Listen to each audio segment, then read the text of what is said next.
আপনি কি কখনো এটা ভেবে দেখেছেন যে খাবার খাওয়ার পর বা হঠাৎ করেই আমাদের বডিতে সুগার ক্রেভিংস বা মিষ্টি খাওয়ার লোভ হয়?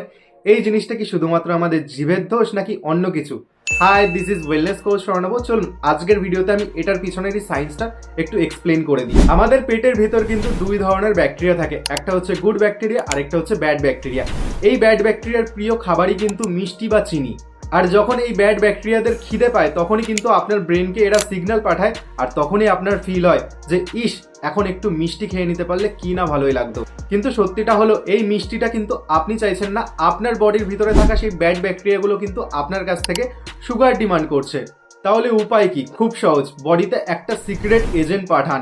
যখনই আপনার নেক্সট টাইম মিষ্টি খাওয়ার ইচ্ছা হবে, বডিতে চকলেট অথবা কেকের বদলে যে কোনো একটা ফ্রুটস দিন। সেটা হতে পারে একটা আপেল বা একটা বেরি। অ্যাকচুয়ালি ফলের মধ্যে থাকে কিন্তু ন্যাচারাল সুগার, যেটা আপনার ক্রেভিংসকে কন্ট্রোল করতে হেল্প করবে, এবং থাকে ফাইবার, যেটা আপনার গাটের গুড ব্যাকটেরিয়াকে আরো শক্তিশালী করবে। এই গুড ব্যাকটেরিয়া স্ট্রং হলে কিন্তু আপনার বডিতে ব্যাড ব্যাকটেরিয়া মরতে শুরু করবে, এবং আপনার যে সুগার ক্রেভিং ছিল সেটাও কিন্তু আস্তে আস্তে কমতে শুরু করবে। আর এরকম আরো সুন্দর টিপস পেতে কিন্তু আমাকে অবশ্যই ফলো করে রাখুন।